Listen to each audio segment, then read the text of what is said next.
and welcome to RPG Research. I'm your host, Hawk Robinson. Today's Applied Gaming. We seem to be a little short-handed on volunteers today. I don't know if it's the weather or what. A number of people had family emergencies. It's Sunday, May 5th. Happy Cinco de Mayo! Buenas. Cinco de Mayo. So we have Danielle here. Hi. And then behind the scenes, because she's a little camera shy, we have Daniela, one of our new volunteers who's joined as a researcher. Welcome aboard, Danielle. This is her first time here. We're happy to have you. She'll be taking notes from researcher's perspective. So we were hoping to be running BECMI, Basic, Expert, Companion, Masters, and Immortals D&D, as we've been doing for a couple of previous sessions. But since we're short-handed, we're going to go ahead and run a basic D&D, so same system, but we're going to run a solo adventure, but we will do it interactively. So you as an audience member, you're welcome if you want to make suggestions when we list choices. Now, we're not going to wait a whole bunch for you to do it like we did with some others, because we only have a limited amount of time, and we've been trying to search all over. We're going to do a one-on-one, which is 01, the one-on-one adventure for 8th level thieves. And that module disappeared, and I had it in my hands like just a week or two ago, so I hope it turns up soon. Yeah, that's unfortunate. Yeah, it's not something that's in print, so it'd be hard to replace. So we're going to do B solo, which is Ghost of Lion Castle. And let's see, I need to add your microphone to the mix here. Oh, so they might not have been hearing me. No, they're still picking up on this mic, just not as loud as... Okay, now. Now they can hear me. Oh, yeah. Loud and really clear. loud. Yep. All right. So... I think I picked a character. Okay. And if you want to scoot a little bit more that way so you're a little bit more on the camera instead of kind of halfway on.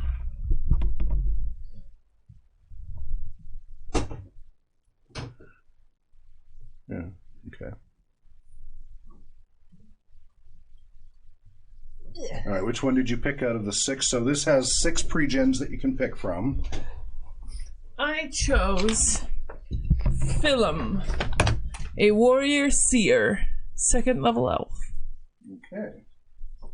And if you want to go ahead and quickly copy that data onto the character sheet.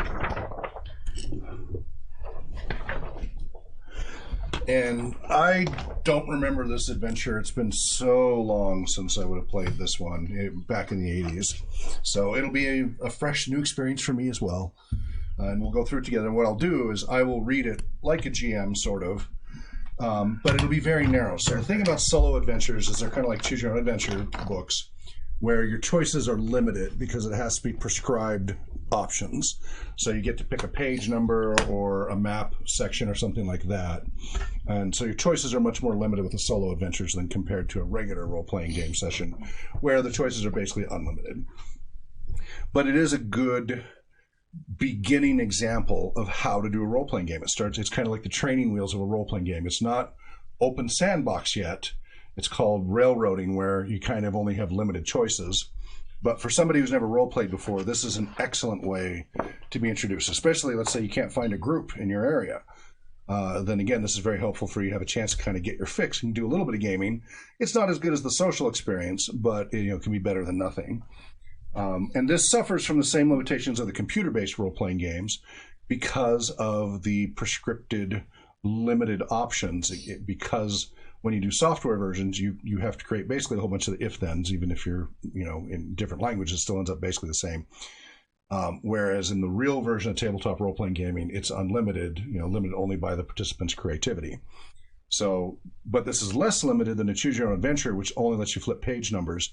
This involves dice rolls and maps and other things. So it adds more layers of complexity than you would have with just a choose your own adventure book. These are the basic D&D rules, which are extremely simple. And because it's solo, the players actually get to see the map, where normally only the game master would see the map, and then the players would have to draw the map as they went.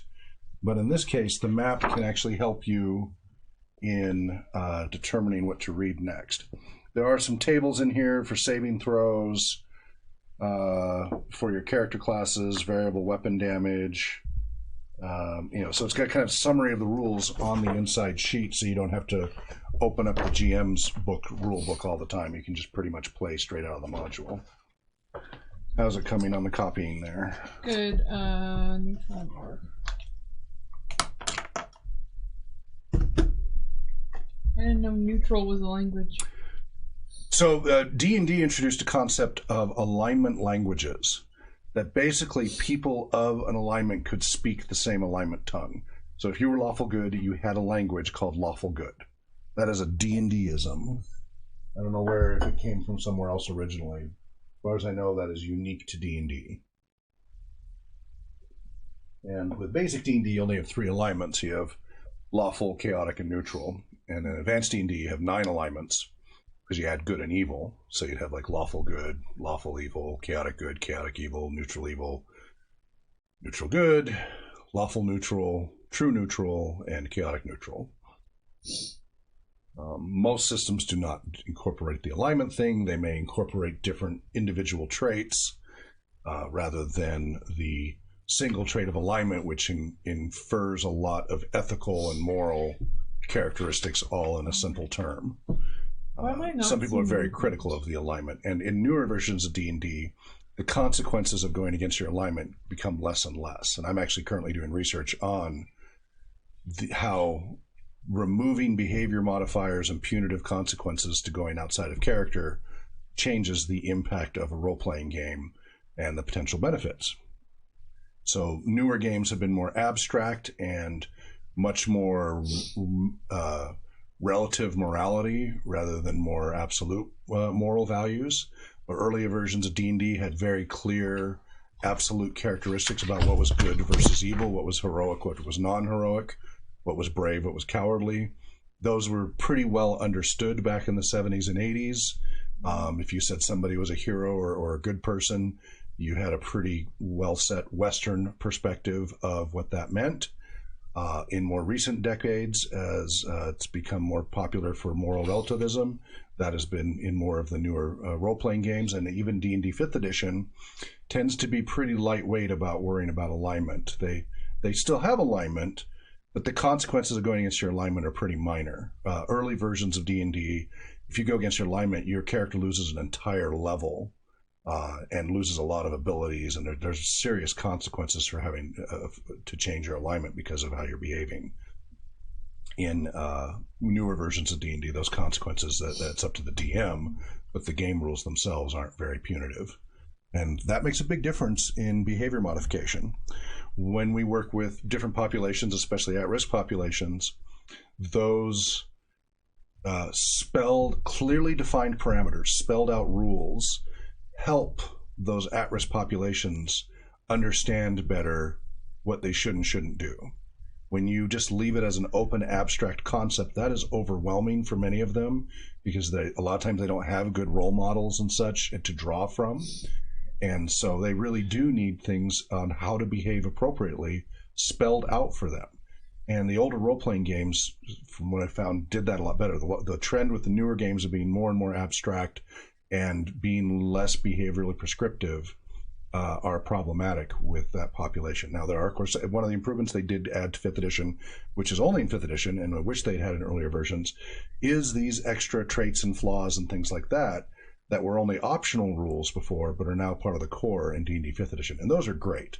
The bonds, those things are really a nice addition. Now, those have been in other role-playing games, since the 70s. Rollmaster and MERP and many, many others have had these many other traits and characteristics and such. Now, I did it anyway. I would incorporate from the AD&D NPC rules things that would define personality, morality, sexual promiscuity, things like that would help them define all these things for their character. And then that would give them definitions of how their character should be, different from themselves or similar from themselves. But that wasn't part of the core system. Okay, we got that copied over. So which one did you copy over? The last one on the back page. Or the middle page. Philium, Warrior, Seer, 2nd level Elf. Strength 15. So this is on a scale, and I'm saying a lot of this for anybody who's new and for Daniela's benefit. I'm spelling out a lot of these basic things. So the game system has 6 attributes that help define a character.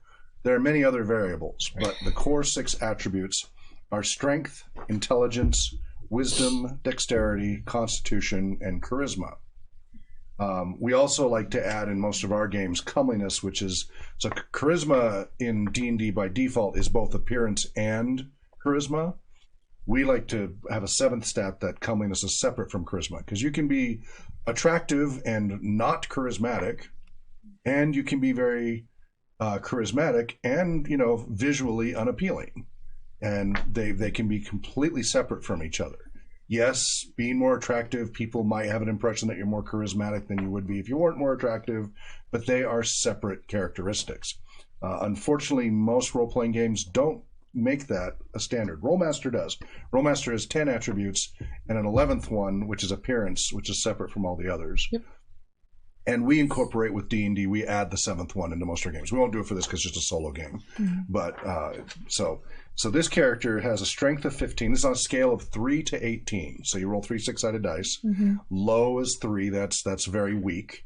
18 is as strong as you can get naturally without magic or enhancements and such. And the average is around 10. You know, basically, if you wanted to equate it to IQ, like for intelligence, a 10 intelligence is the equivalent of a 100 IQ. And 11 intelligence would be a 110 IQ. And so you could think of it the same way with strength. A 10 strength would be like on a IQ scale of 100 for strength, etc. Mm-hmm. So an 18 is a 180. So that's exceptionally strong or exceptionally intelligent. So strength 15, intelligence 9, wisdom 7, so quite a bit below average.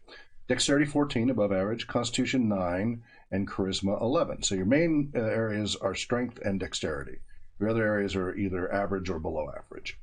You have an armor class of 3. Now, they kind of clean this up in later editions. This is a problem with some of the old editions a lot of people complain about. The armor class determines how hard it is for a bad guy to hit you in combat. In the old version of D&D, the lower your armor class, the better. The harder it was for them to hit you. They got rid of that after 2nd edition D&D. Went with what is a more logical, straightforward approach. Because in 1st and 2nd edition, it's a matrix cross-reference table that you have to make to figure out what the to-hit number is. You have to cross-reference your armor class. As your armor class goes down, the number you have to roll above goes up. Mm-hmm. It was an inverse matrix. They got rid of all that with 3rd edition D&D onward, where it's just a simple target number. So this will often confuse people who are from the newer version. I know about that because I played enough. Yeah, in 2nd edition they fully focused on THAC0, where it was to hit armor class 0 and then you calculated it from there. 1st edition it was just look on the chart. It was still based on THAC0, but you just didn't do the calculations. So you have an armor class 3, which is quite low in armor class. So armor class 10 is skin and basic clothing. 0 is like full plate, tank, helmet, shield, everything, like just really hard to hit. I don't move, but I look. Yeah, well, no, that's even with dex bonus and stuff. They're just really hard to hit.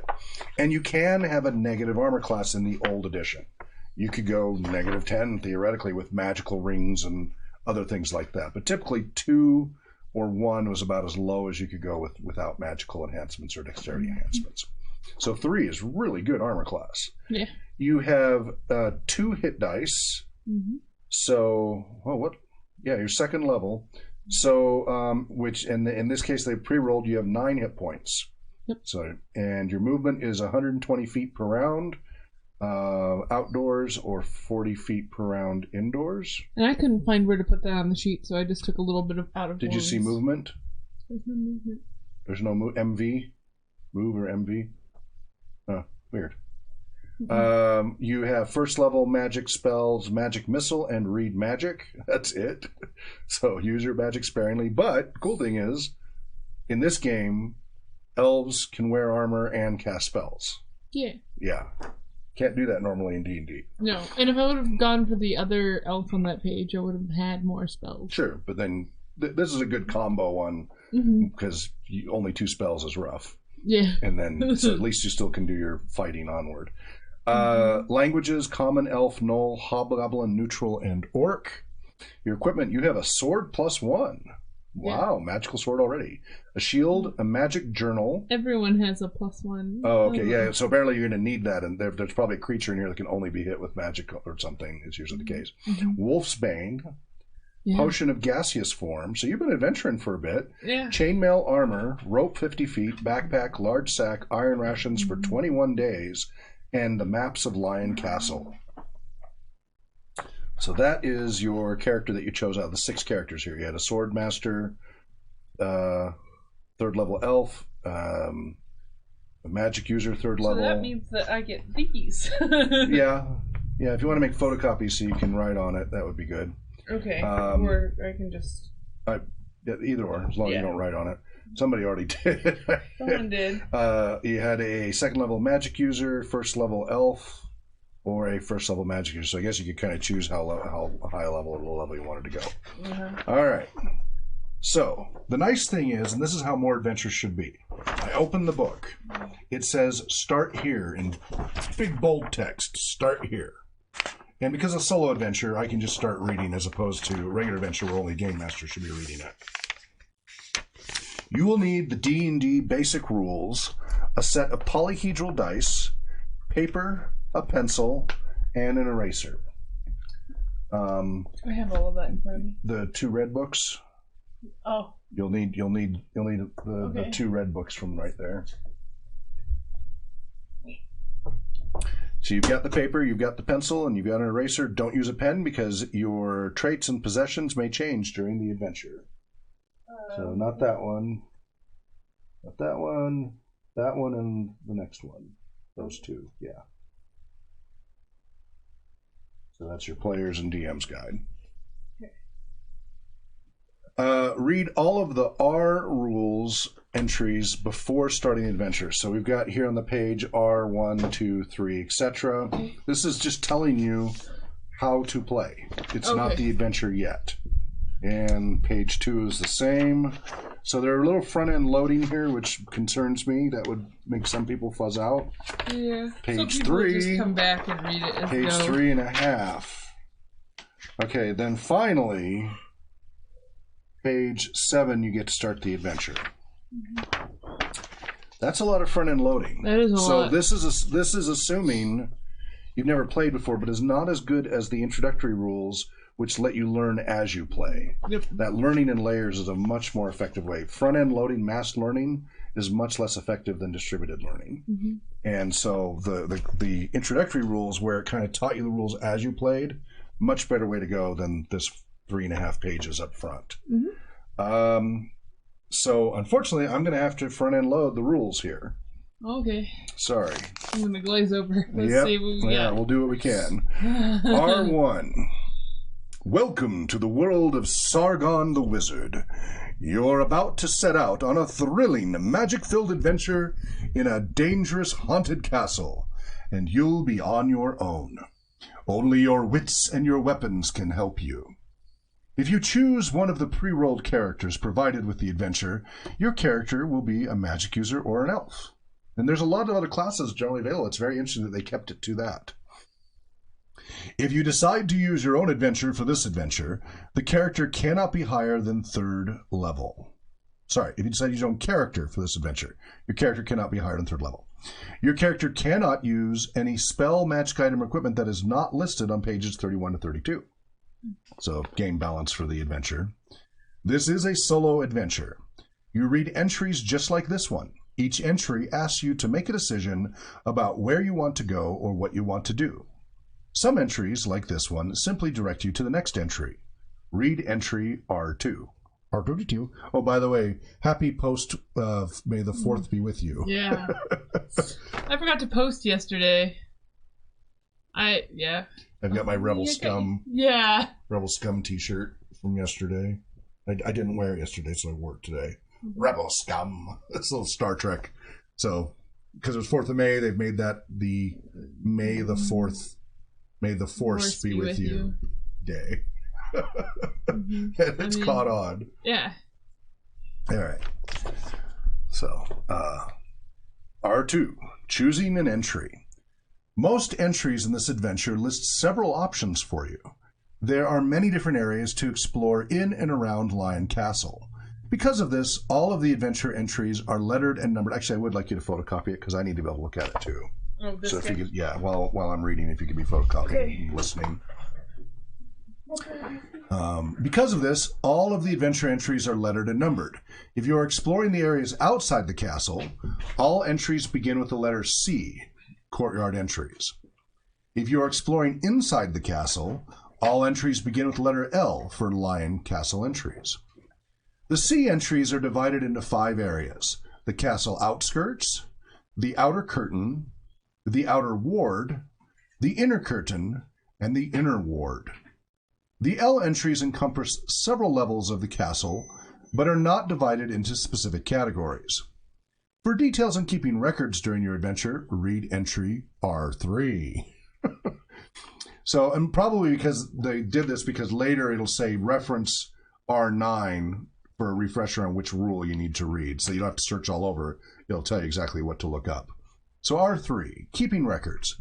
You will keep a record of your adventure as you explore Lion Castle. Each time you find an item on your journey, add it to your character sheet. If you lose an item, cross the item off your character sheet. When you take an item from a room, that room's entry will direct you to cross out the sentence that describes the item. Doing this allows you to change the adventure the next time you or someone else plays it. In this case, we are not going to do that because we want to keep reusing it, but that is important to note. And that is different than some other solo adventures. For details on the Magic Journal, read entry R4. R4, the Magic Journal. The solo adventure pages in this booklet are bounded on each side by spaces marked Magic Journal. Reminders on record keeping and how to play certain entries are here. You may also use the journal to make notes to yourself about a specific entry or direction. You may write anything you wish in the Magic Journal. Some examples are avoid L21 and enter through the postern gate. These notes will come in especially handy when you decide to play the adventure again as a different character, if you decide to. Some people like to do that. For details on mapping, read entry R5. R5, mapping. Several maps of Lion Castle are shown in the booklet cover. These maps are not complete. You will have to fill in some of the blank areas as you explore the castle. A light grid is printed over the maps to make mapping easier. Most L entries list room dimensions for you. All walls, ceilings, and floors in Lion Castle are made of stone, and all inside walls are 10 feet high. You may erase the additions you have made to the maps when you play the adventure as another character or when other players take characters into the castle. Problem with that is on these, when you erase, you can still see where the pencil was, and if you keep erasing, the rest of the map starts to wear away. Yeah. So it's much better to copy and then just edit the copies. Yep. Or practice making your own maps yourselves. It's an important skill in this game. For details on fighting monsters, read entry R6. R6, fighting monsters. When an entry states that you encounter a monster, go to the combat checklist on the booklet cover. So that was the one on the inside here. It's this one here. So that has a summary of cross-reference. And do you want to show her that? Just show her the list of tables. So it's a quick little, this is one of the traits of older games. We had a lot more spreadsheet and cross-reference tables. Newer games have a lot fewer of those. Yeah, probably we'll need it back, will I? Yeah, you'll need it back, yeah. We can always make you a copy if you want one. For your research, so. So fighting monsters, R6. When an entry states that you encounter a monster, go to the combat checklist on the booklet cover and follow its steps. You never encounter more than one monster at a time during this adventure. Now, in normal gaming, you can encounter many, but they're trying to keep it manageable for a solo game. The following entries explain the steps of the combat checklist. For details on initiative, read entry R7. Now, at this point, I would argue you don't need to keep reading the combat section. You can wait until you have your first combat and jump back to the section and read it then, instead of completely overloading your brain with all the combat rules. So R7 is initiative, R8 movement's kind of important, but it depends on when you do combat. R9 morale, that's combat. R10 using magic in combat. R11 hand-to-hand combat. R12 combat for special monsters. R13 fighting monsters in the dark. R14 wandering monster encounters. That one we'd probably need to read because that can lead to combat, but is not combat. R15 is healing and resting. We need to read that. R16 altered spell effects. Actually, we can hold off on the healing and resting until we get wounded. So if our character loses hit points, which reflects their level of health, then we would go back and look up, well, how do I heal and rest? Altered spell effects. So if you're going to do magic, you'd want to look that up. R17 magic items in Lion Castle. That's probably worth reading ahead of time. R18 defeated characters. If a monster defeats you, just look that up, you get defeated. R19 beginning of the adventure. So I think we can skip a bunch of these R's because they're all combat. Let's go to R14 wandering monster encounters because we want to get started as quickly as possible. Entries occasionally ask you to, quote, check for a wandering monster, end quote. To check for such an encounter, roll 1d6. If you roll a 1, you encounter a wandering monster. Follow these steps when you have such an encounter. So now we can just move on from there, and then when we roll a 1, and then we'll look up the rest of that. So again, this is how they should have organized it, is just cover the rules that you absolutely have to do now, and then introduce us to these other rules when it comes up.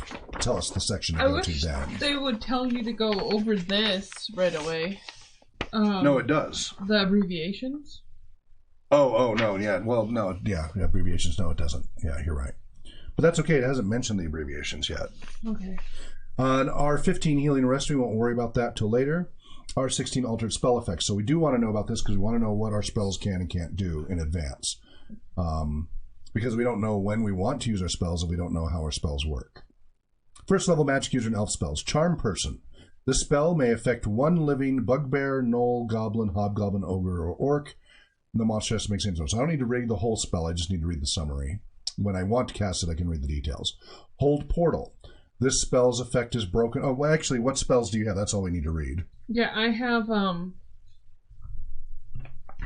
page? Magic Missile and Read Magic. Okay, so Magic Missile. Pew, pew, pew. Oh, I know. I just don't even see it. It's not even listed. Where are my red shirts? Pew! Interestingly, Magic Missile's not listed here. Oh, weird. Yeah, so you'd have to read it in your rule book. Read Magic. This spell's effect is broken. The spell's effect is broken as soon as you enter another room or area. So you can use it while you're in that room or area. As soon as you leave, it ends. That's interesting that they don't have Magic Missile listed. What the heck? It's like one of the most... That's one of the most common ones. So I we would have Magic Missile. We would need to look in... Cast Magic Missile at the darkness. So, Player's Manual, spells...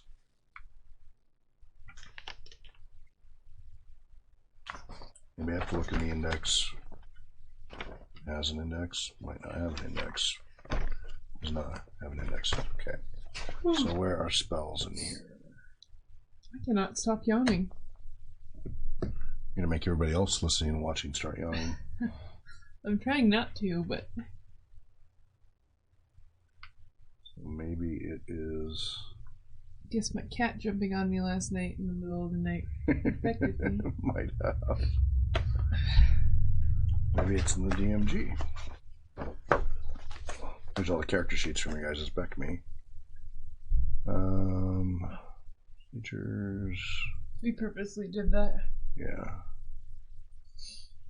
Huh. Oh, that's right. Then no, it's not on this one. It's all on the DMG for the index for both books. Spells, magic user list of player 35. Interesting that wasn't on the table of contents, easily to find. Definitely use that index. Alright, Magic Missile is a summary. I think that's all there is. Interesting. So Magic Missile, range 150 feet, duration 1 turn. I don't know how that works. And creates 1 or more arrows. So that's the summary version. Where's the detailed version? Oh, that's list of. Okay, spell book.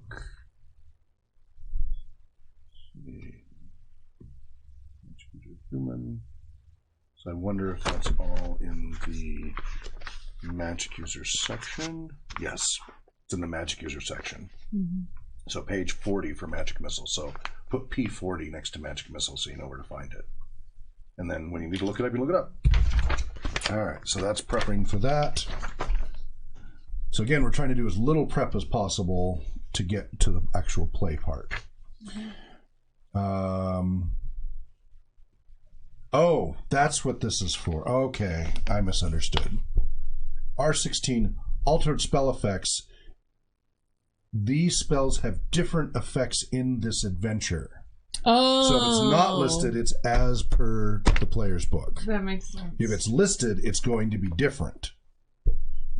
So the difference is that it's a solo adventure and maybe the castle has some special features. Yeah. So that's why if it is, so your read magic will work differently. Yeah. You'd still read magic from here, but that it is broken as soon as you enter another room or area is a different modifier. That's why that is. I don't know how that one goes. Okay, so go ahead and look it up. Page 37 or so should get you in the right ballpark. Are 17 magic items in Lion Castle. Sargon's power within Lion Castle affects how some magic items work within its walls. All L entries.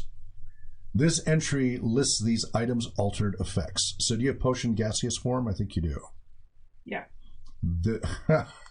This potion does not work within Lion Castle. So anytime you're within the L entries, potion won't work.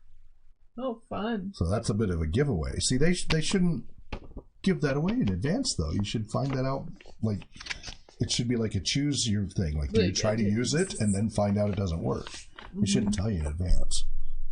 What's the other? Do you have any other potions? No, that was it. Okay. Rings, or all you had was a sword. Do you have anything else that was magic? I don't think so. Okay. I'm pretty sure no. Okay.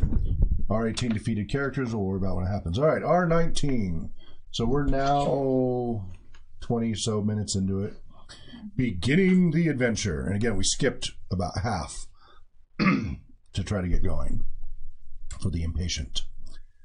Pages 31 and 32 on this booklet list 6 characters you may use for this adventure. Tear page 31 along the perforation and use it as your character sheet. Choose one of the characters from the booklet. Now you're ready to begin. Read entry C1. We got a little bit of artwork here too, which will got a tiger weird. and a wand. What's that? Why would I want this spell? Read magic? Yeah, it just allows me to be able to know what this. I guess if something was casting a spell on something else. Yeah, it's read magic's useful. All right.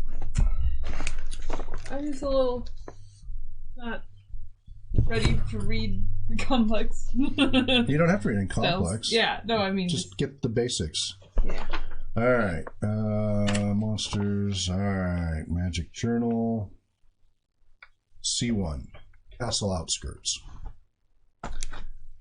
And can you hand me back or did you already hand me back the original map? Oh, it's all down here. Yeah. That's right. Okay. Well, that would do it. Put this here. That.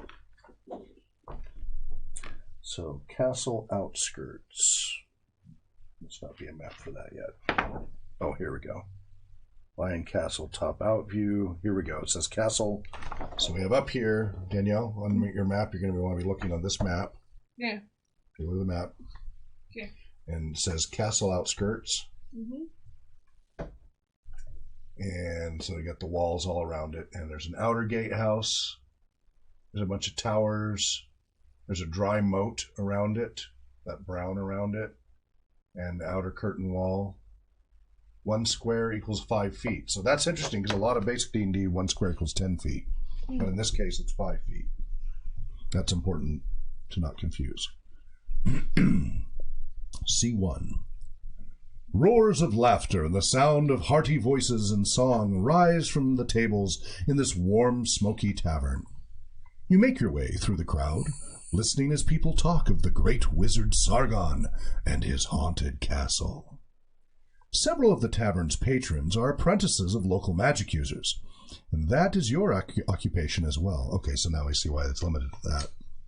You have joined the others tonight in the village of Sarsdell to trade stories and talk of your favorite topic, Lion Castle. Sargon was the greatest magic user of all time, he was, says an old woman who has stopped at your table. No magic worked on him, no, sir, none but his own. Why, I see warlocks, wizards, and sorcerers pass through here every day, and not one of them will go near that lion castle of his. They're afraid they'll lose all of their powers.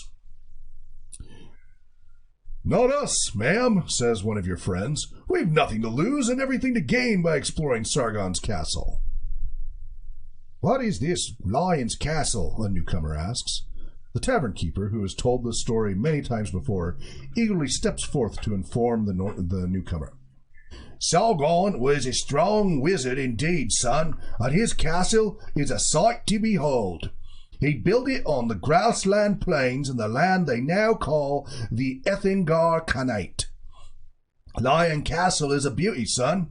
She rises above the landscape, built so she looks like a great cat about to pounce. The newcomer is entranced. You smile, because you know how this story goes. The tavern keeper continues. Sargon's ghost resides there now, along with more than a few creatures, I suspect. The old wizard's ghost haunts the hallways, waiting for a worthy heir. Well, plenty have tried to enter that great stone cat after having heard of all its great magical rewards. Not many return, though. And would you believe those who make it back have turned into wild creatures? Whole armies have been defeated trying to enter Lion Castle, but they never knew the secret. What secret? What secret? The newcomer pleads. Only one person at a time may pass through the magical defenses at Lion Castle, son. And magic users and elves are about the only ones who even stand a chance.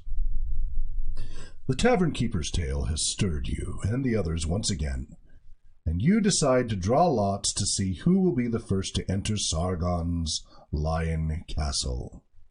The tavern keeper gladly watches over your table, waiting to see who will go forth to face Sargon's ghost. The lots are drawn, and you are chosen. The tavern keeper claps his hands and skips back to a cabinet in the back of the room. You're a lucky one, my friend, he says as he pulls pieces of parchment from the cabinet.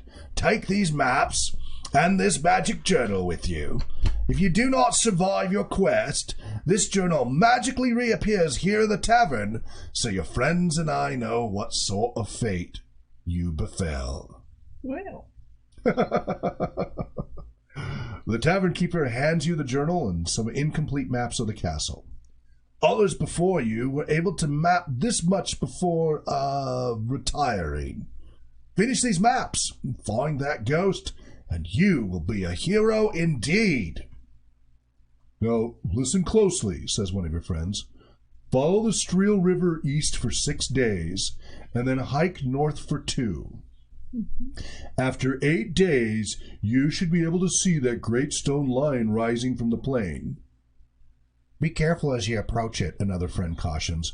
Wild beasts may attack you. The tavern keeper breaks in. You'll come to the outer curtain wall, and you'll see towers and gatehouses. Once you get beyond the curtain, you have to cross the outer ward. From there, friend, you can explore the castle's towers, gatehouses, and inner levels. Somewhere in that castle roams the ghost of Sargon, waiting for you to inherit all his possessions. In the morning, you pack for your journey, study your spellbook, and prepare your weapon. You pack 3 weeks' worth of iron rations for the long quest. Your friends accompany you to the edge of Sarsdell, shake your hand, and wish you luck. I almost forgot to tell you, one of your friends says. Legends say that entering the castle at night is very unwise. Rest before you enter, and approach it in the light of dawn. You thank your friend and turn to leave. You cross the river by ferry and turn east to walk along the river.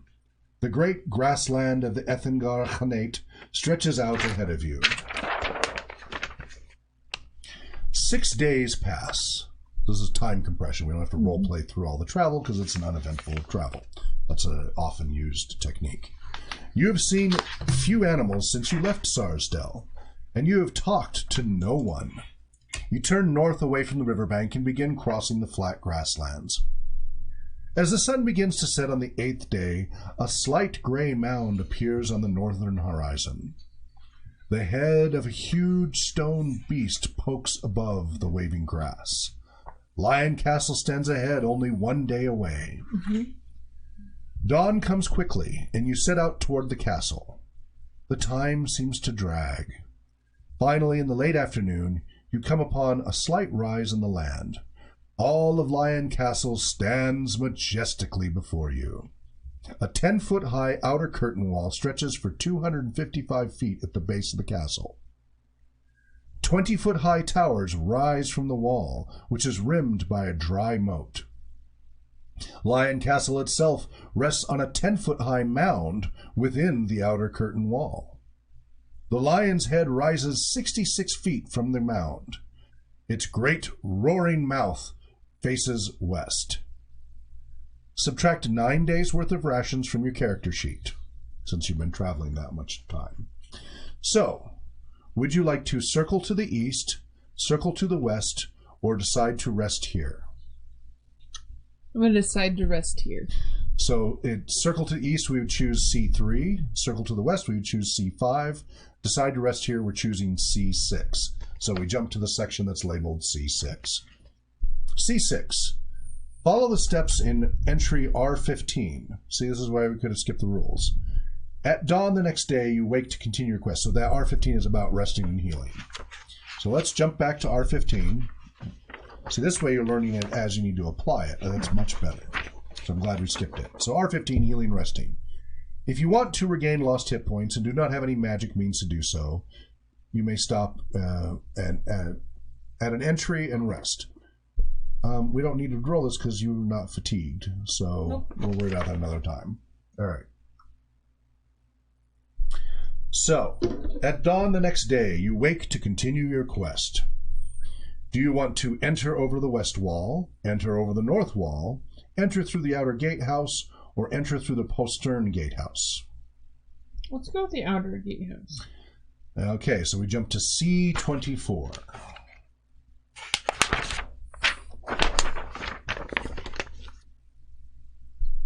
C24. You are standing before the outer gatehouse. A raised portcullis rests over the gatehouse opening. Beyond the portcullis, 2 sets of thick wooden doors stand open. A path winds inward from the gatehouse and leads through patches of undergrowth toward the back of Lion Castle.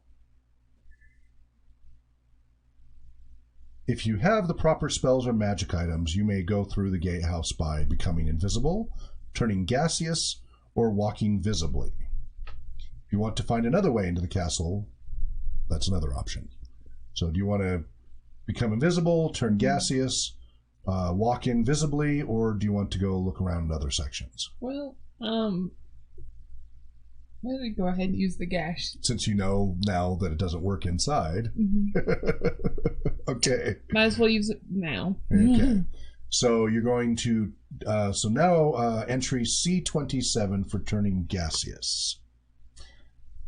Everything you are carrying falls through your body as you turn gaseous. You are still holding the magic journal and the maps, however. No. Yes, unexpected consequences. Isn't that great? I love it. So, do you want to wait to become solid, or do you want to go float through the gatehouse? Leave your belongings outside for now. I think I'm going to wait to become solid. Okay, you're not going to go in? I mean, you pretty much need to have at least something to defend yourself with. You have magic. You have magic missile. Yeah, magic missile. That's pretty significant in this game. It's a D6 +1, so it does more damage than typical. Okay. I mean, you only have the one, but still. I think I'm gonna. You're not going to be brave about it? No. You're not a be brave cautious. adventurer. You're a cautious adventurer. Okay. Yeah. Well, there's all sorts of different play styles. All right, so let's quickly take a look back in the rules at the spell modifiers. Going into places this big without rope. I want to see if it's okay. So gaseous.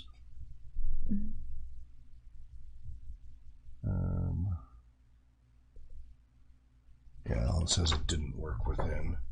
All right. I needed to know what the duration is of this thing. And did it summarize? I think there was a page summarizing this that I may have missed. Treasure, wonder monsters. Let's see what the table of contents says here. For wonder monsters. No, I don't see. Okay, so we got to look in the DMG, Dungeon Master's Guide, and find magic items. Okay, D42 through 45.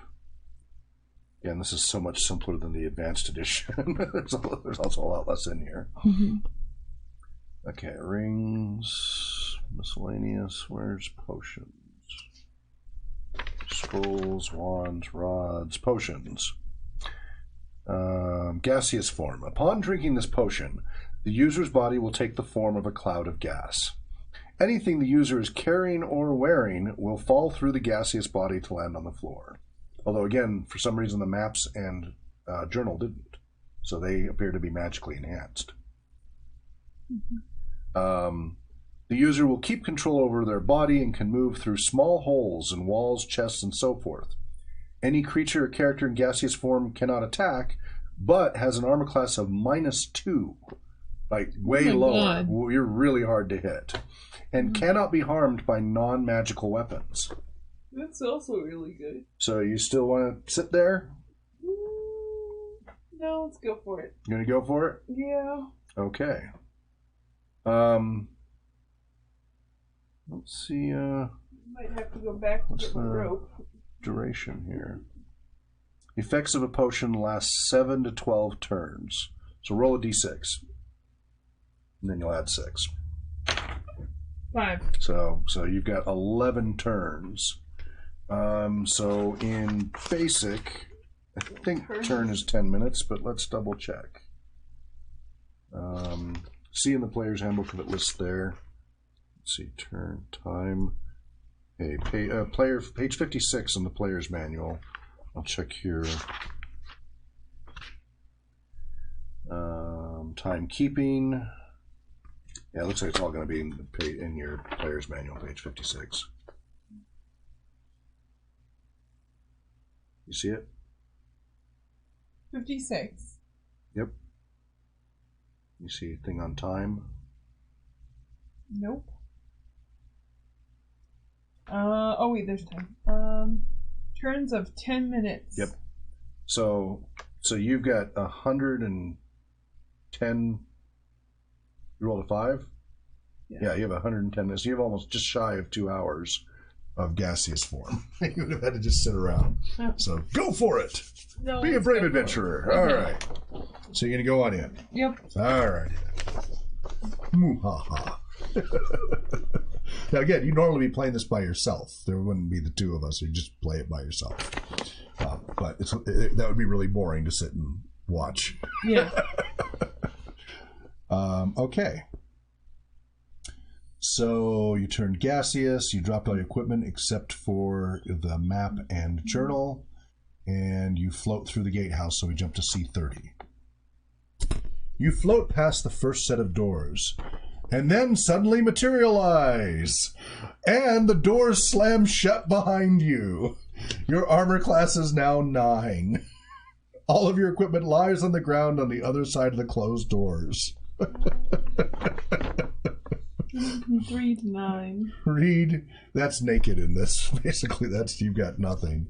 Read entry C53. In comes something to kill me. A set of massive wooden doors stands closed behind you. A second set of doors stands open ahead. Murder holes pierce the ceiling between the two sets of doors. So, do you want to try to sneak under the holes or run under the holes? Run. So you can try to shoot past or try to sneak past. Like, you can run through as fast as you can or try to creep on by quietly. Creep on by quietly. Okay. So, if you are creeping, we go to C51.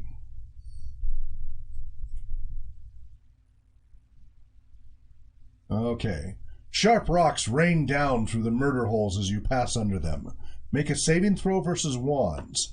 If your saving throw succeeds, you take no damage. If your saving throw fails, you take 1d4 points of damage. Okay. So this is where you need a 20-sided die. You need to look at your saving throws. Do you have your saving throws there? Yeah. Okay, is it written down or not? For wands. Oh, for wands? Yes. No. Okay. So it's here. You've got your summary chart. Well, I've got a range of magic wands. Yeah. Okay. So look at your summary copy that you made. Yeah. The tables. Oh, it's the right tables. there. Okay. So upper left-hand corner, saving throws. You are an elf. See those numbers? Okay. Write those down on your character sheet. But for now, you can cross-reference. So magic wands, you have a 13. So you need to roll 13 or higher with a 20-sided die. All right. 4. So you failed. All right, so you got hit by all these rocks, and so now, no, you're not. You have 9 hit points. So let's see. I lost my 1d4 place here. Yeah, roll a d4. 3. All right, so subtract that from your hit points. You went from 9 down to 3. 9 or minus 3, down 3, right? You went from 9 down to 6. Yeah, you lost 3. You went 9 down to 6. I was like, I need to get some food here in a minute. I'm starting to crash. Okay. Okay, so that was C51. Okay, so now, do you stand still, retreat, or flee forward? Flee forward. Flee forward. Flee, fly, flow. All right, C61. The narrow path winds from the gatehouse and leads through the outer ward underbrush to an opening in the lion's chest. So you got past the rest of it. Okay. So do you want to follow the path to the lion's south flank, follow the path to the lion's front paws, or follow the path to the outer gatehouse?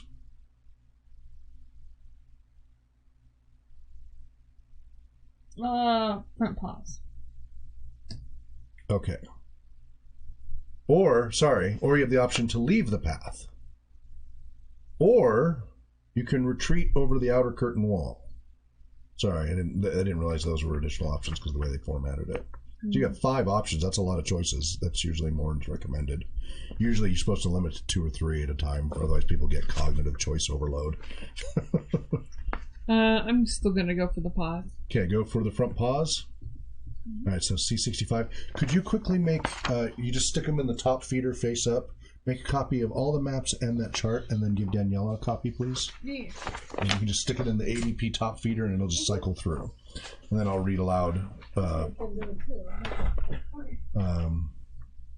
sure it's picked up? Yeah, but you may need to help her operate the printer, the copier. The green triangle. Okay, so you put it in the very top feeder face up, and then you're gonna have to hit like cancel or something to wake it up. It's already awake. It's awake. Okay, and then you're gonna click the green, copy. Yep. And hopefully it feeds smoothly.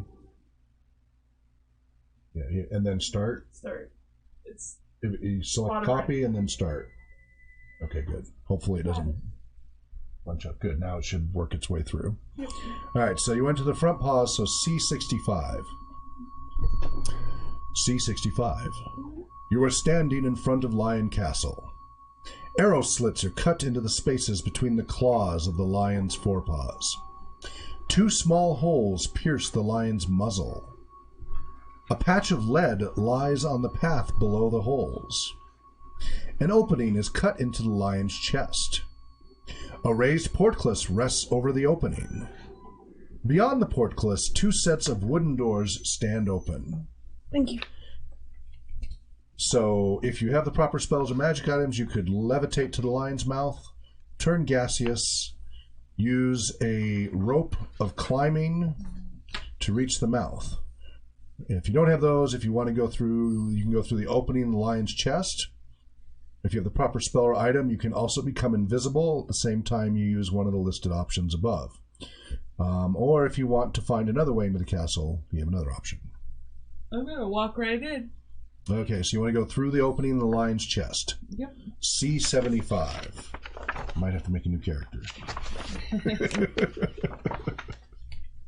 if what happens. Do you remember what happens? If you are invisible, read C87. If not, read C77. C77. A glowing arrow flies from one of the slits in the lion's north forepaw. It hits you and causes 1d6 plus 1 points of damage and then disappears. Roll a d6 and hope you roll low.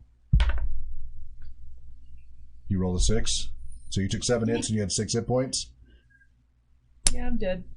Okay, so let's go see about that. So in this game, once you hit 0, you're done.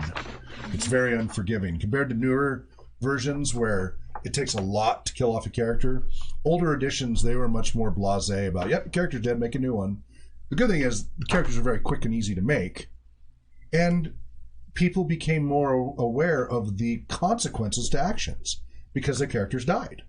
And if they had a favorite character who'd been adventuring for a long time and one bad choice could kill a character you've played with for years, you tend to think about causality and risk-cost analysis much more effectively. With the dumbing down and softening of consequences in these newer games, so they're more video game-like, people don't learn causality as effectively, and they don't experience directly consequences to actions right away. And for behavior modification, the closer the pairing of consequence to action, cause and effect, usually the better the learning that occurs than when it's more spread out. And that requires more abstract thinking. This is more concrete. This is more abstract. So people with a more abstract thinking phase can pair that effectively that, oh, clear back in this chain of events, I should have made this decision because it led to this. The younger they are and the more concrete thinking stage they are, which could be older too, but the closer it needs to be paired for them to get it. Otherwise, they don't see the consequences of the actions. So the thing about a character dying quickly is they can see quickly the number of choices they made recently. Now they can learn from that much more readily. And again, some of the adventures are much more advanced and mature. Some of them are much more, for 9 to 12-year-olds and such. This is definitely geared for a younger audience, but all ages can enjoy. Okay, so it shoots through you, goes out the back of your chest where your heart used to be, and leaves a smoldering hole, and you collapse to the ground, a dead elf. And let's read about what happens when that happens. Defeated characters. If a monster defeats you, go to your character sheet, cross out the character's name, and circle the possession still held by the character when it was defeated, which is sitting outside the castle. If in the magic journal, next to the last entry, you write the following notes. Skeleton of character's name. Refer to circled items on character sheet. When you play the adventure as a new character, you may find the defeated character's possessions. You may take these possessions and use them in your new adventure when you come around to them. Add any items you find in this manner to your character sheet. You cannot read another magic user's spellbook. And for details on beginning adventure, read entry R19, which is we've already done. So now you get to pick a different character. It might be easier if we just photocopy the page. That's up to you. Whatever works for you. Okay. Yeah, if you want to photocopy both sides, I'll go ahead and tear it out. You don't have to tear it out. It'll be easier to just feed it in twice. We'll just make sure we keep it with it. It's meant to be. It's perforated. Yeah. I don't worry about collector value on these things. Yeah. They're meant to be used, not admired. Yeah. My problem is that the second you take it out... Other people are screaming. I know, it could get lost, but let's just make sure we put it back in. Yeah. Other people are like, no! It's out of print. It's a collector's item. You're ruining it. No, it's meant to be played. Sorry. I don't collect to collect. I collect to use. Yeah. I understand that. So we're 40 minutes into... No, sorry, that's average watch time. We are... Where's our broadcast time? Let's see. Well, it's 1:57. Yeah, so we're less than an hour and your character died. And that's after reading through all the rules. Yeah. How do you feel about that? I feel fine. Yeah. I mean, I kind of knew this character was going to die because of the nature of... Because he started out with the gaseous thing? Yeah. Once you lost all your gear. One mistake, I was like... Right, so again, you're able to see causality there. And yeah. Yeah. So it's good that they give you lots of characters to play through. Yeah. But each one's different. It isn't a new life. You haven't regenerated. Nope. You're now the next person getting to play. And I'm going to choose one without rope. And I'm going to steal the rope.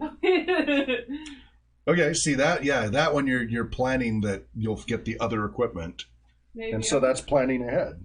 Yeah. Yep. Good. So, which one are you going to go for? 1 through 6. Well, yeah, because that's actually... The rope was a defining factor in me choosing that one. Okay. Well, one of them has a rope of climbing. a rope And the thing, yeah, the first one has a rope of climbing. Oh. Okay, I'm gonna do that then. I'll be Nathaniel, Conjurer. Okay, third level elf, swordmaster conjurer. Mm-hmm. All right, strength 12, intelligence 17. So whereas your first one was more burly and fast, but not very bright or intelligent, this one is more intelligent and charismatic. You have strength 12, intelligence 17, wisdom 11, dexterity 9, constitution 10, charisma 15. Third level, so you have more hit dice. Your armor class 4, so you're a little easier to hit, but not much. Mm-hmm. And you have 14 hit points, so you've got 5 more hit points than your previous one. Your movement is the same. You have more spells to choose from. Charm Person and Read Magic for first level, and then for second level you have Continual Light. Mm-hmm. Languages are the same. Oh, no, you got a little bit extra. Yeah, I have Bugbear, Common, Elf, Gnoll, Hobgoblin, Neutral, Ogre, and Orc. Then you have a sword +1, a shield, a magical journal, Wolfsbane, Iron Rash for 21 days, chainmail armor, rope of climbing, backpack, large sack, and Lion Castle maps. All right. So jumping back into the adventure. I won't have to read the whole thing aloud. I will just summarize your highlights. So the world of Sargon the Wizard. About to set off on a thrilling adventure. Roars of laughter and the sound of hearty voices. Your friends are sad to know that you failed because the journal reappeared while they were there. And they know that, what was that character's name? Filian Warrior Seer is dead. But they now also have the info of, when you took the gaseous form, all your equipment fell off. And that there were the murder holes when you went through the keep. And that there was the arrow from one of the paws. They see that in the journal just before you died.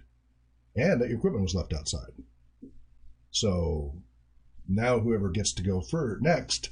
So everybody pulls straws, and who gets to go? Nathaniel, the sword master conjurer, third level elf. Gets to go this time. All right.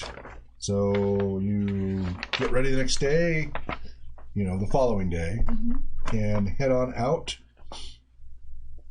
And so subtract 9 days from your rations for the travel time. Do you circle to the east, circle to the west, or decide to rest here before you go? I'll rest there. It was real pleasant. Yep. So then the rules for resting. At dawn the next day, you wake to continue your quest. Do you enter over the west wall, enter over the north wall, enter through the outer gatehouse, or enter through the postern gatehouse? So we're going to go to the outer gatehouse. Okay. To collect my Pick up all that gear. All right. So now go ahead and transfer that equipment. If you want to write on a piece of scratch. Well, I guess you've got a photocopy. You just write it on there. I'm going just to be go like, for it. no, just go minus for it. these. Yeah. Or just circle or whatever you want. Yeah. Yeah. And then, what are you going to do? Then I am going to go to the postern gatehouse. Okay, so you're going to work your way around to the back of it there. Yep. All right, where is that? It's north. There it is. Okay. All right, so Western C35. I do need to get some food here in a minute. Yeah, we can definitely take a break. Do you want to take a break now? Let's wait till we decide what your decision is here. So Okay. C35. You are standing before the postern gatehouse. 2 sets of thick wooden doors stand open inside the gatehouse. Beyond the doors, a long tunnel leads into darkness. If you have the proper spells or magic items, you may go through the gatehouse by becoming invisible, turning gaseous, or walking visibly. If you want to find another way into the castle, read another options. Which would you like to do? Walk. You want to walk invisibly? Mm-hmm. So it'll be C37. All right, we're going to leave it there and take a short break. Be back in a few minutes. I got to eat something because I went from running meetings this morning just straight to this, and I haven't had a chance to have my lunch, and my blood sugar's getting low. So we'll be back in about 5 or 10 minutes, and we'll be continuing the adventure of the solo adventure for basic D&D, Ghost of Lion Castle by Merle M. Rasmussen. TSR Incorporated, circa... 92? No, it's not going to be 90s. It's going to be 80s. No. At the 84, Okay. 1984. So, Big Brother is watching. Okay, be back in about 5-10 minutes. Mm-hmm. Switch to live gaming.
Hello and welcome back to RPG Research, and this is our applied gaming session. We're playing through, this is part 2 of playing through B Solo, Ghost of Lion Castle by Merle M. Rasmussen. B Solo is the code for the version, the game identifier, and from 1984 TSR Incorporated. It's basic D&D, so BECMI, Basic, Expert, Companion, Masters, Immortals. Basic is levels 1 through 3. Danielle is playing it, and I'm reading it so that it's a little more interesting than her sitting here scribbling away and playing. You don't hear any, So it makes it a little more interesting. But this is a solo adventure. It's meant for one person, all by themselves. You don't need 2 people. But to make it more interesting so you can hear it and see it, we're doing it this way. But Danielle is making all the choices about her own character. Now, you as an audience member, if you want to help make choices, feel free to comment here in the chat room during the live broadcast, and maybe she'll go that route instead. She already had one character die. Yep. The module provides you with 6 pre-generated characters of various levels from 1 through 3. She played a 2nd level elf and died almost immediately. So now you're playing a 3rd level elf, and we'll see what happens. So you'd approach the castle from the postern gate house rather than the front gate house. And you did not opt to use any magic, and you were just going to walk through visibly into there. So you were standing before the postern gatehouse. 2 sets of thick wooden doors stood open inside the gatehouse. Beyond the doors, a long tunnel leads into darkness. You chose to walk visibly through, so that was entry C37. C37. Murder holes pierce the ceiling between the 2 sets of wooden doors in this gatehouse. Do you sneak under the holes, run under the holes, or retreat? I'm gonna run under the holes. All right, so last time you tried to sneak and got pelted. Let's see what happens with running. So we jump to C40. The 2nd set of wooden doors slams shut behind you. You cannot open the doors. But you made it through without the murder holes getting you. Cool. You didn't have to roll this time. Last time you had to do a saving throw. Yep. So running was the answer. Running was the answer. So write that in your magic journal.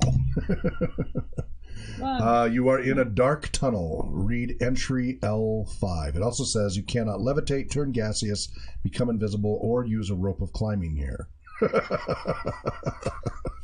Yeah. I'm probably going to use continual light soon. Okay, so entry L5, because we're now inside. So we jump all the way to the L's.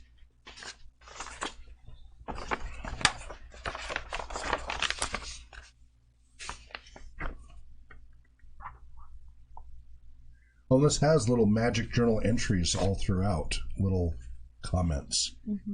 It's a kind of small font, though. L5, you are in the Lion's Tail Tunnel. So looking at your map.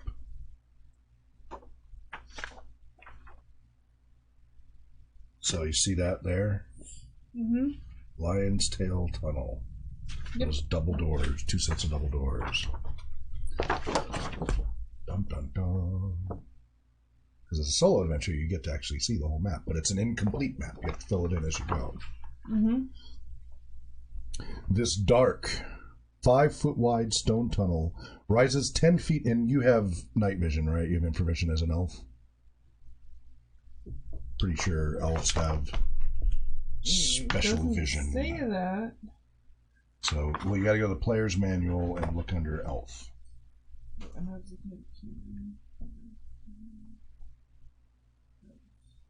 Pretty sure you have infravision 120 feet.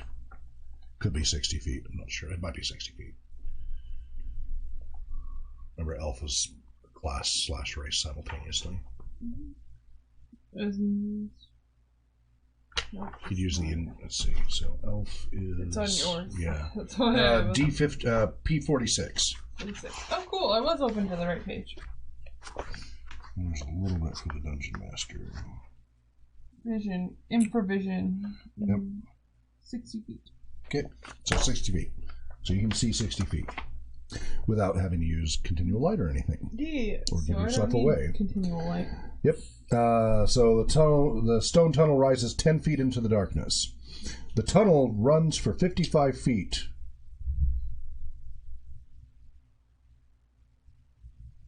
And so you're going to walk ahead? Yeah. What's that? Yes. Okay.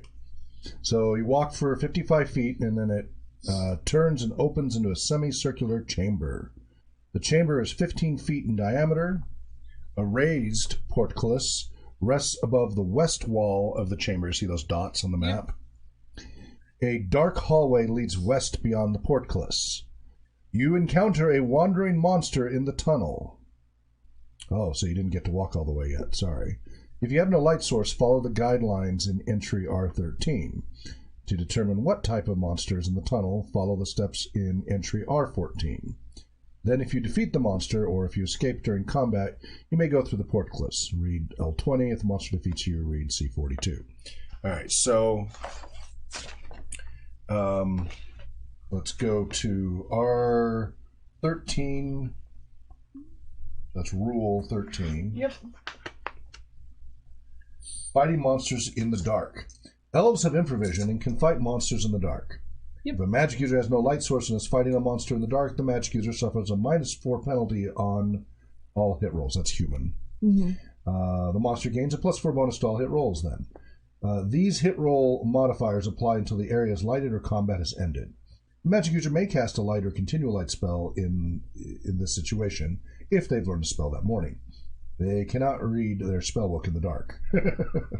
For details on wandering monster encounters, we'll go to R14. Okay, now we finally do this section. We haven't done this yet. So entries occasionally ask you to check for a wandering monster. Now, it didn't... It just says you encounter a wandering monster. It didn't say check. Huh. To check for such an encounter, roll 1d6. If you roll a 2, 3, 4, 5, or 6, you do not encounter a monster, and you may go on into the adventure. If you roll a 1, you encounter a wandering monster. What'd you roll? 2. Okay. So if it's a check, then we don't have to worry about it. But it didn't say check, so I'm curious about the language there. If you have an encounter... Okay, so what happens if it says... It said explicitly you encounter a wandering monster. But... Okay, so it's just So encounter. to determine what type of monster the tunnel follow... So I think it's saying you automatically do, but what it is varying, is what it sounds like to me. What do you think? Okay, yep, that's what it sounds like to me. Okay, so we will determine what type. So monster die rolls and modifiers. Let's see. Nope. Where is... Okay, we're table 2. Where's table 2?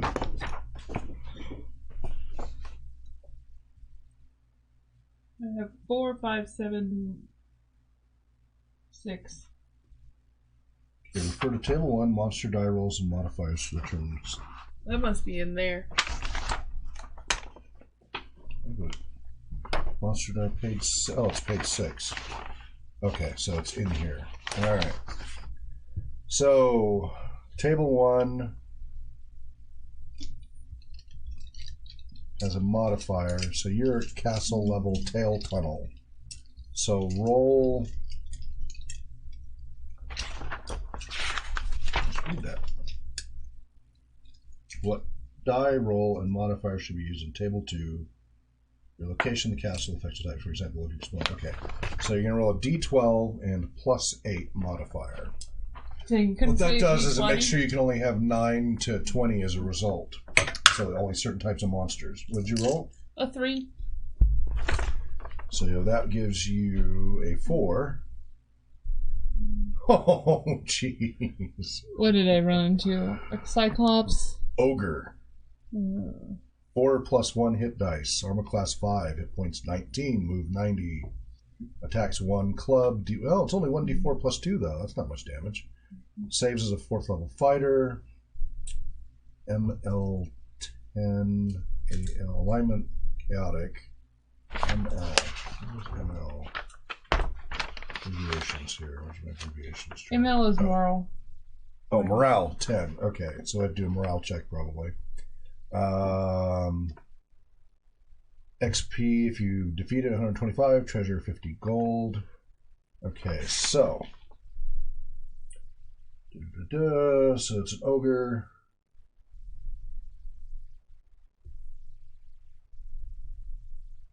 Okay. Once you resolve what the monster is, record any treasure. Oh, that's your encounter. Okay. Healing. Alright. So now we go to morale check. It is part of step B on the combat checklist, so we got our combat checklist. There it is, A. So initiative. Roll a d6 for each side to determine who gains initiative. I'll go ahead and roll them. We'll play it kind of D&D like here. I got 5. Where's all my metal dice? Both bins are empty. Both of my metal dice bins are empty. They were in here. Oh, okay. You can hand me the. Where's the copper ones, red ones, and green ones? The copper ones are. I was gonna say the copper ones are in the bus. The bus. Okay, where's my red ones? Oh, here's the copper ones. Oh, okay. So the red ones are. Maybe. The red ones are in the bus. All right. There's a set in the bus. Okay. There's a set right there. All right. There's 2 sets. Oh, but you know, I can't see. I can't see. Peril sensitive glasses. Yeah. All right. I was gonna say I can just. Oh, go. I don't care if you see because it's a solo adventure technically. So yeah. Roll your d6. 5. I rolled the same.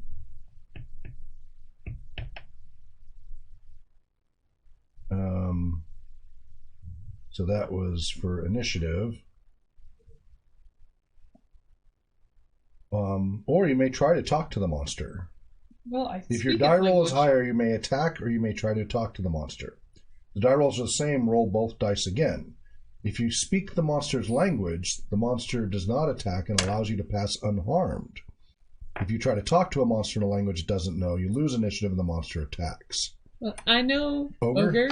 All right. So you have to re-roll to see who gets to go first, though. It's if you go first, you get to talk to it first. Nope. What'd you get? 2. You got a 1. Oh, I get to go first. You get to go first. See, don't assume. Don't assume. So, what are you going to do? You going to attack or try to talk to it? I'm just going to try and talk to them. I'm going to... All right. You talk to the monster. I'm going to be like, hey, what's happening? What do you do here? Well, I'm looking for a ghost. You going to hurt me? No. If you don't hurt me. Okay, go by. Be nice. Okay. Because it doesn't say how to resolve. It just says it lets you go by. So there you go. Yeah. All right. Have a Excellent. good day. That was easy. That was easy. I mean, maybe I should have rolled B. Oh, okay. So we rolled initiative, morale check for the monster, then movement, then magic missiles, then hand to hand. So let's play through that because we kind of skipped it by accident. Okay. So morale check. We roll 2d6. Only if you've hit the monster. Oh wait, no. Only if you hit the monster once. That's only if you attack.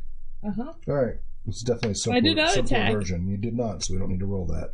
We would roll 2d6, and then there's modifiers and whether they retreat or whatever. If you hit them first, there's a chance they may run away. All right.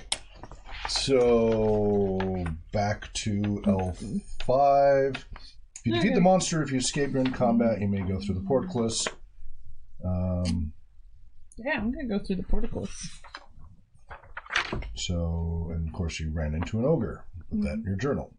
Read entry L20 if the monster defeats you. Okay, so we're going to L20. Yes, it is May 5th, Cinco de Mayo, the day after May the 4th be with you. And I am wearing my Rebel Scum t-shirt underneath.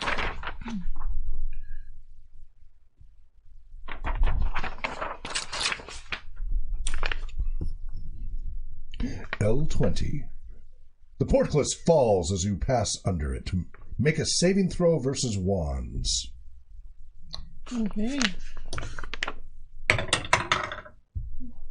That is. It's on your chart. Okay, I was like, is that on my charts? Yep. or- You're still an elf, so it's the same as last time. I don't make it. What'd you get? I got a 10. You rolled a 10 out of 13. You fail your saving throw. You take a d4 points of damage. 2. Okay, so subtract 2 hit points. So now you can jump forward as the portcullis falls, or you may jump backward. Forward. So you jump forward to entry L4. So wait, I've gone through the first portcullis. No, that's as you were jumping through, as you were going through the portcullis. All right. This is what you did. You chose to jump forward rather than back, but it still bonked you as you went. All right, so L4. You are on Castle Level 1. Castle Level 1. This dark hallway is 5 feet wide and 78 feet long. A closed portcullis blocks the east end. Double doors stand at the hallway's west end. You cannot open the portcullis or the doors. Stables line the north and south walls of the room. Straw fills all of the stables. 2 sets of spiral staircases lead from this room. See those round things? Mm-hmm. There and there. You can see all of that? Yeah, that's what I was wondering. You'd have to do a little more exploring, but Yeah. this is, I guess, summarizing the exploring for you. They could make this a little more modular, break it into smaller pieces. They kind of give away a lot all at once. They can break it into smaller pieces by map numbers like some of the other modules do. The door to the southwest staircase stands 5 feet from the double doors. The door to the northwest staircase stands behind the stables along the north wall. Beyond the stables to the east, 2 doors line the north wall, and 3 doors line the south wall. Mm-hmm. Now pay attention in case anything's missing from the existing map. Yeah. A carved sign has been hung on each door. The signs on the north door are in common and read from west to east, stairs, and food storage. The signs on the south doors are also in common and read from west to east, blacksmith, kitchen entrance, and kitchen exit. So, if you go through so you want to go through the southwest spiral staircase door, the northwest spiral staircase door, the stairs door, the food storage door, the blacksmith door, the kitchen entrance door, or the kitchen exit door. The blacksmith. Blacksmith door, L19. Oh, and I think that's the ogre you ran into. Oh, yeah.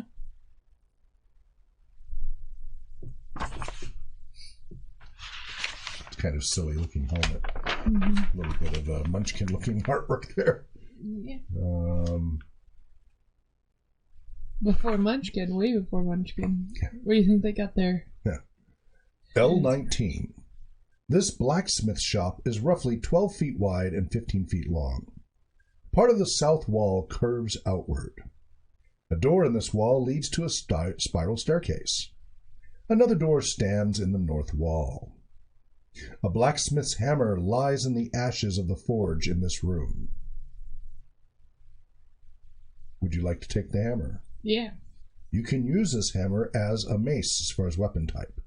You take the hammer, add it to your character sheet, and cross out the first 2 sentences of this paragraph, which we don't need to do, but you get the idea.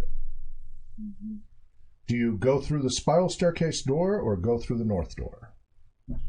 Spiral. All right, L39. Onward! Mm-hmm. A single arrow slit lights the spiral staircase, which leads up and down. A door that leads to the north stands at this landing. Do you go through the north door, go up the stairs, or go down the stairs? Let's go upstairs. All right, going upstairs. L46. A single arrow slit lights the spiral staircase, which heads up and down. So you're just continuing up, and there's another Yeah, slit. because it doesn't go onto this floor. Yeah. Do you go up the stairs or go down? I keep going up. Might as well. Okay, L25.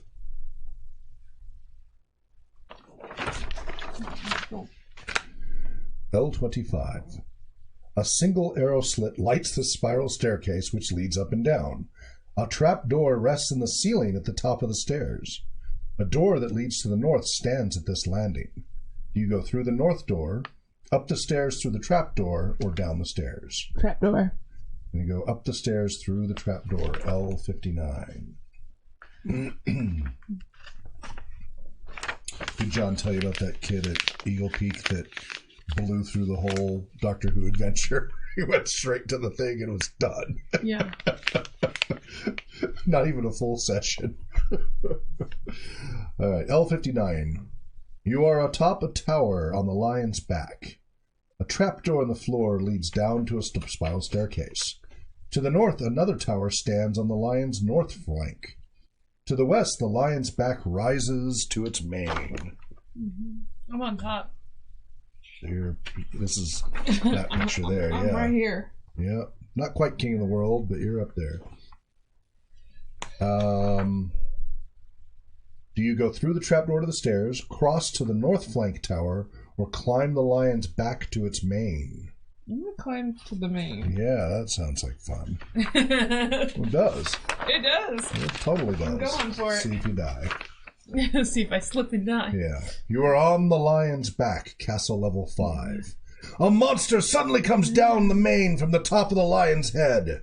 Follow the steps in entry R14 to determine what type of monster you have encountered. Okay, so I roll a... Roll a... Yeah, I gotta... So this is level... Castle level 5, so I have to cross-reference the level. Castle level 5. Last time it was an 8. So level 5... Well, remember you had it differently. Okay, you roll 1d10 with no modifier. 1d10. No modifier. 3. Gotta love those 3s. A giant Draco lizard.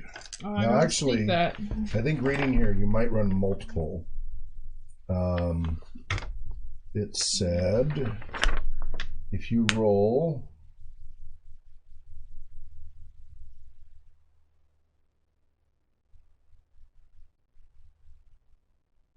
You roll 1, 2, or 3, the creature is a lycanthrope. Werebear, wereboar, were-rat, or... Oh, no, that's if you encounter a boar, giant rat, or tiger. Then you roll to see if they're a were creature. Okay, so never mind. All right, so giant Draco lizard. Armor class 5, hit dice 4 plus 2.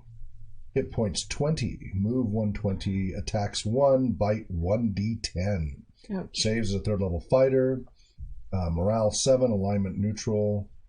Okay, so roll initiative with the d6. I got a 6.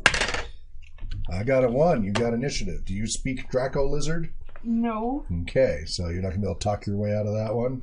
I wish. Or you're going to try to? I'm gonna try to. Okay, do you remember what it said?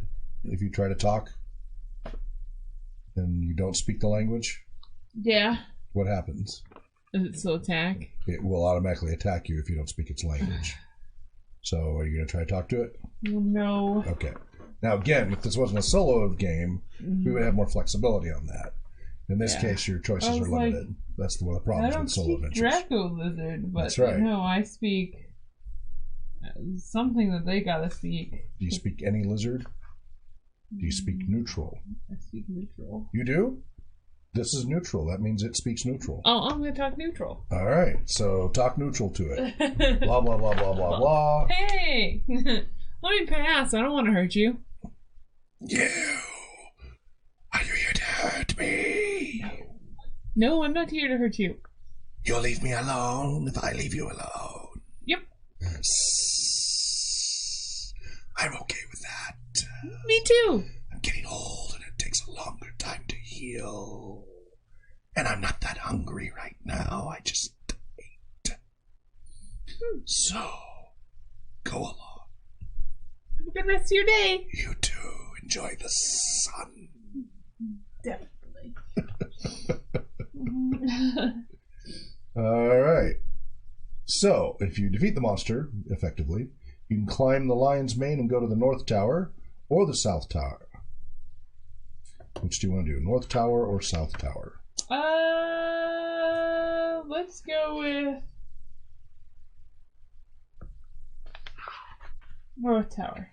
North Tower is entry L72. L72. You are on the lion's mane, standing atop a tower. A trapdoor in the tower floor leads to a spiral staircase. The lion looks toward the west. Its mane lies between this tower and another tower to the south. The lion's back stretches down toward the east, where you can see that giant Draco lizard, basking in the sun. Also to the east, two towers stand on the lion's north and south flanks, one of which you came from. You go through the trapdoor to the stairs, cross the mane to the south tower, climb down to the north flank tower, or climb down to the south flank tower. We'll go down one? You're going to go through the trapdoor in the stairs? Yeah. Okay. L44.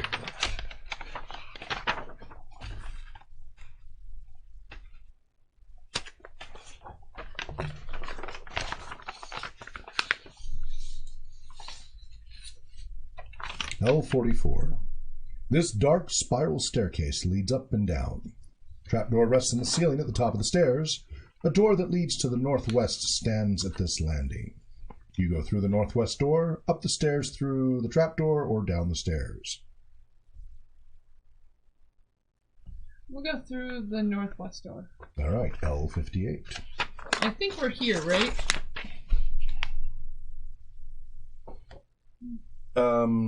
You're castle level 5. Yeah, I think you're... no. We're here then. What level? Okay, now I just lost track of... Because it was going to tell me that, and now I just lost track. I should have stuck with it. All right, where were we just at? I just forgot. Probably not good to distract me before I read the results, because you already made the decision. Crap. I lost track. I'm sorry. Okay, L44 went to L58. This is castle level 4. So that's the one below. Okay. That's the door there. Okay. Now you know where you are? Yep. A single arrow slit lights the circular tower room. The room is 12 feet in diameter. A door stands in the east wall. A ruby, worth a lot, sits in a dust-covered box in this room. Do you take the ruby? Yeah. All right. Add it to your character sheet. It's worth 1,000 gold pieces. The east door in this room is the only exit. All right, well then I guess I go back. And it says if you have not taken the ruby, read L44. If you do take the ruby, read L87. Oh no. I'm gonna die. L87. You have been teleported. Roll a d6. Ooh, random place in the castle. 6. All right. So table 3. Where the heck is that? Oh, it's right here. Roll a d6. Check table 3 to determine your new entry location. L79. Let's see what L79 does to you. L79. This dark room is 12 feet wide and 15 feet long. A door stands in the south wall. One wine press stands in the center of the room. Check for a wandering monster. See, now it does say check. Okay. Check for a wandering monster in this room. Roll a d6. If you get a 1. 3. Okay, so no wandering monster. Or if there's no monster, you may go through the south door into L73. Do you want to go through it? You really don't have any other choices. I guess I go through it. Okay. Do you know where you are? No. Yeah. I think that's intentional.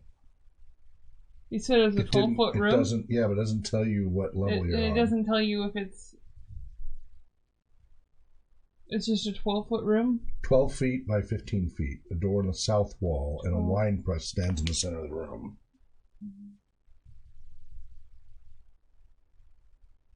Yeah, I think it's meant to intentionally disorient you. Yeah, because I don't see a 12 by 15. Well, yeah, that has a south door. Yeah. So let's see what happens when you go through the door. Maybe you'll get your bearings. Oh, here you go. L73, right? Yep. L73. You are on the Lion Castle's East Dungeon level. Cobwebs. Oh, here's the room. Cobwebs hang from the ceiling and walls here. This dark hallway runs north, south, and east-west. Doors at the north and south ends of the hallway lead to spiral staircases. 2 doors stand at the east and west ends of the hallway. 4 more doors line the hallway. Carved signs have been hung on all doors in this hallway, except for the doors that lead to staircases. All of the signs are in common. The sign on the west door reads Treasury. The sign on the east door reads Wine Cellar. The sign on the north door read from west to east, Pet Food and Winemaker. The signs on the south doors read from west to east, Storage and Brewery. So they get a ton of choices. North staircase door, south staircase door, treasury door, wine cellar door, pet food door, winemaker door, storage door, or brewery door. I'm gonna go with the treasury because I think we just came out of the winemaker door? No. You did. You came out of the winemaker door. Winemaker door? Mm-hmm. All right, treasury door. So is that what you said? Yeah. Okay, 76. This dark, empty room is 15 feet wide and 30 feet long. A door stands in the east wall. Suddenly, a huge blade swings past the door frame. Make a saving throw versus wands. Okay. If your saving throw succeeds, you take no damage. If your saving throw fails, you'll take a D8. We just got a D20. D20's right there. I can see it. I can't. It's too close. 13. Out of 13. So you just barely make it. Like, trimmed those eyebrows. Yeah. Right? That was close. The east door is room's only exit. So we're back to L73.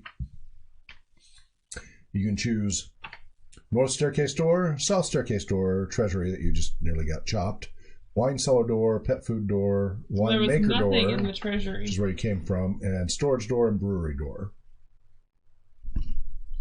Let's go with the south staircase. South staircase door, L64. Well, you're just not someone to check everything right. You're not one of the ones who just like checks every square as you go, do you? If I am in a video game, I check every door. If I'm not in a video game, I usually just blunder around. Why is that? Why do you do it? I don't know. I just always, that's how it's always been. Like if it's like a weird regular board game or something like that, I just kind of like blunder around, do random things. Okay. I've been trying to get to a specific room though in this one. Okay. L64. You're at the bottom of a dark spiral staircase. A door at this landing leads to the north. You go up the stairs or go through the north door that you just came through? I'm going to go up the stairs. Okay, L54. A single arrow slit lights this spiral staircase which leads up and down. A door that leads to the west stands at a landing halfway down these stairs between Castle Level 1 and the East Dungeon level. You go through the west door, go up the stairs, or go down the stairs? Go up the stairs. Okay, L39. A single arrow slit lights this spiral staircase which leads up and down. A door that leads to the north stands at this landing. Do you go through the north door, go up the stairs, or go down the stairs? Go through the north door. Go through the north door, L19. Should be the blacksmith. L19, yes. This blacksmith shop is roughly 12 feet wide by 15 feet long. Part of the south wall curves outward. A door in this wall leads to a spiral staircase. Another door stands in the north wall. And there's the hammer that you already took, so that's gone. You see the dusty imprint of the hammer that used to be there. I'm going to go north. You're going to go through the north door, L4. Yep. Let's do the time warp again. Wow, deja vu. Deja vu. L4. Alright, you're in castle level 1. This dark hallway is 5 feet wide, 78 feet long. A closed portcullis blocks the east end. Double doors stand at the hallway's west end. You cannot open the portcullis or the doors. Stables line the north and south walls, blah, blah, blah. The Southwest spiral staircase door, northwest spiral staircase door, stairs door, food storage door, blacksmith door you just came through, kitchen entrance door, or kitchen exit door. southwest. Southwest spiral staircase door, L14.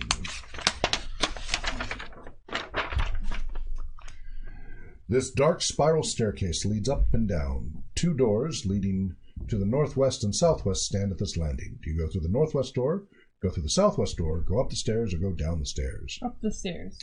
You go up the stairs, that's L33. L33. This dark spiral staircase leads up and down. 2 doors leading to the northwest and southwest stand at this landing. Go through the southwest door, the northwest door, up the stairs, or down the stairs. Let's go through the southwest door. Southwest door, L48.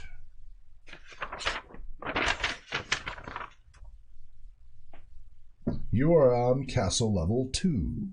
A single arrow slit lights the circular tower room. The room is 12 feet in diameter.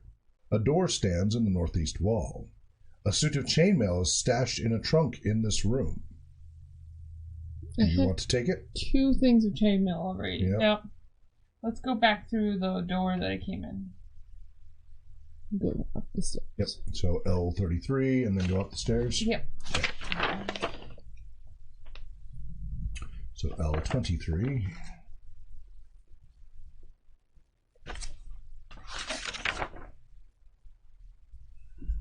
This dark spiral staircase leads up and down. A door that leads to the southwest stands at this landing. Do you go through the southwest door, up or down the stairs? Let's go through the southwest door. Southwest door, L41.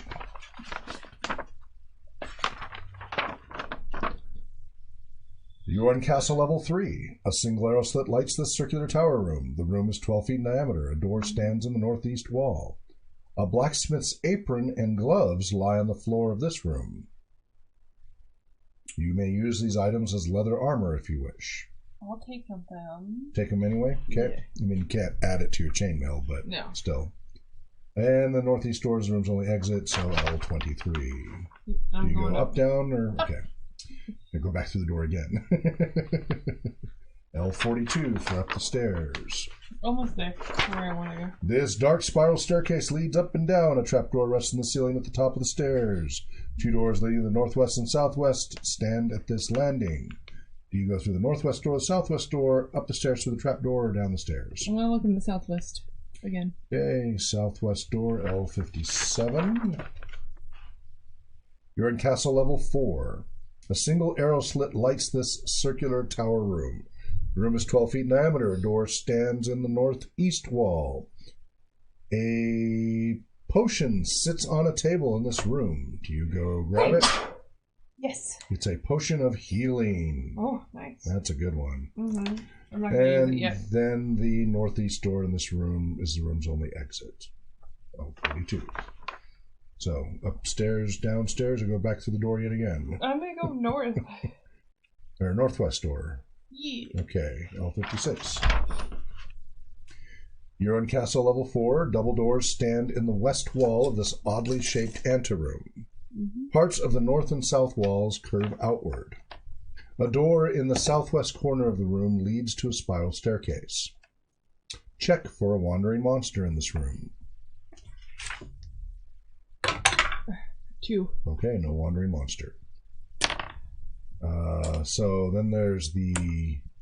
You can go through the double doors or the southwest spiral staircase door. Double doors.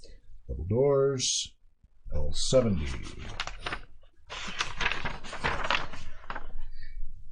The fiery glow from two braziers along the west wall lights this oddly shaped laboratory.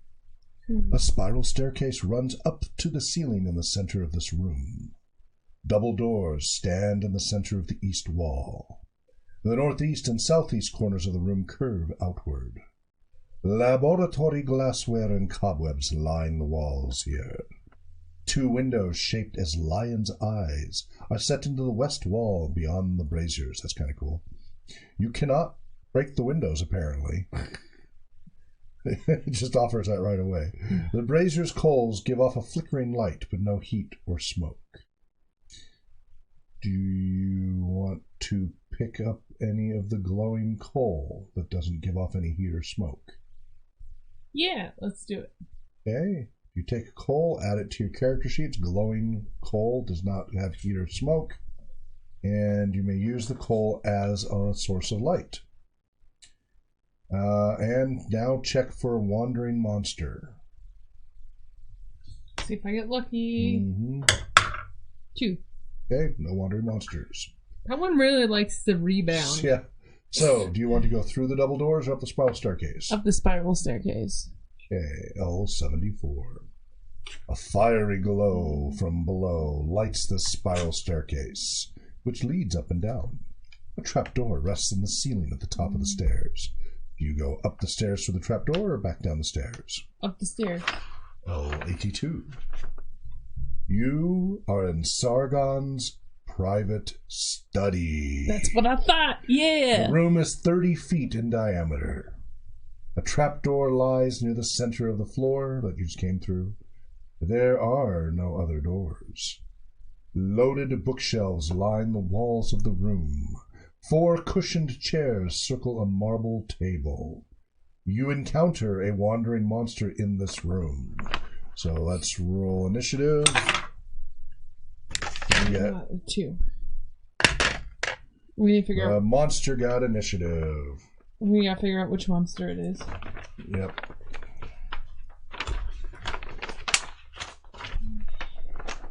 So this is what level? Study. 6. Didn't. Well, let's see. That's level 6.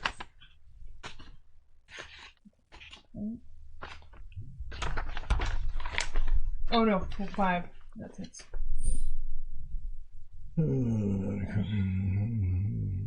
You said level 5? Yep. So roll a d10, no modifier for castle level 5.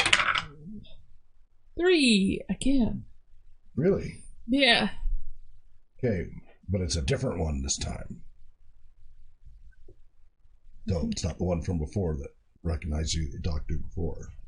So you're out of luck on that. I am out of luck. So it gets initiative. This will be your first actual combat through all of this. Yeah, right? We're 2 hours into this, and it's your first real combat. You've talked your way out of the last few. So, okay, it's only if you hit the monster we roll morale. Okay. So the monster gets to attack you first.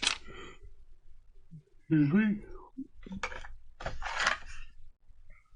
Current armor class? Is a 4. I rolled a 1. I hate it when that happens. You hear neutral. Alright. It went to attack you and stumbled and fell. It's getting back up angry. It's even more angry now. Okay. Feels embarrassed. What do you do? You know what? I'm just gonna go into combat. Yeah, at this point, I don't have a long choice. Attack with my sword. Okay, sword +1. Yeah, and I got a 6. I don't think I hit.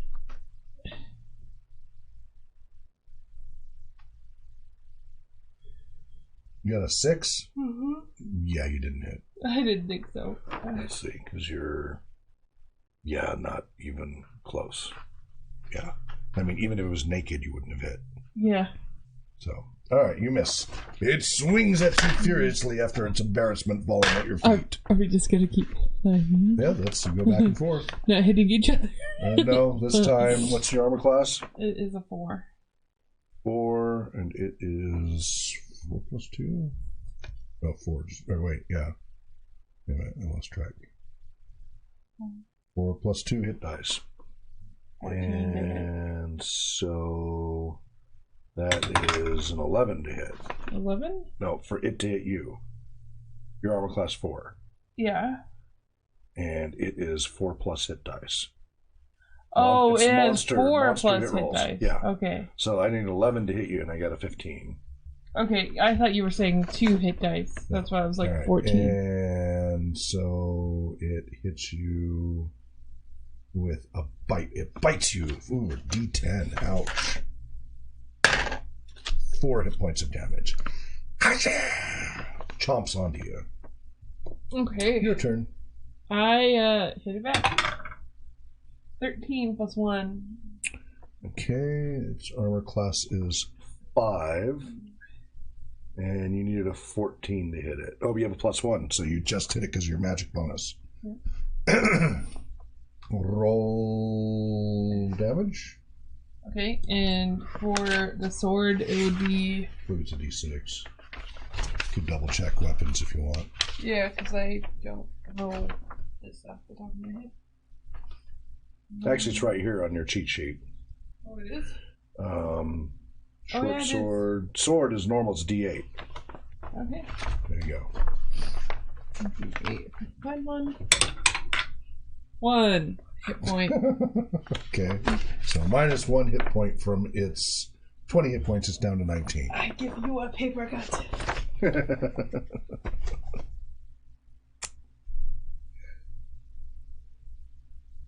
Okay.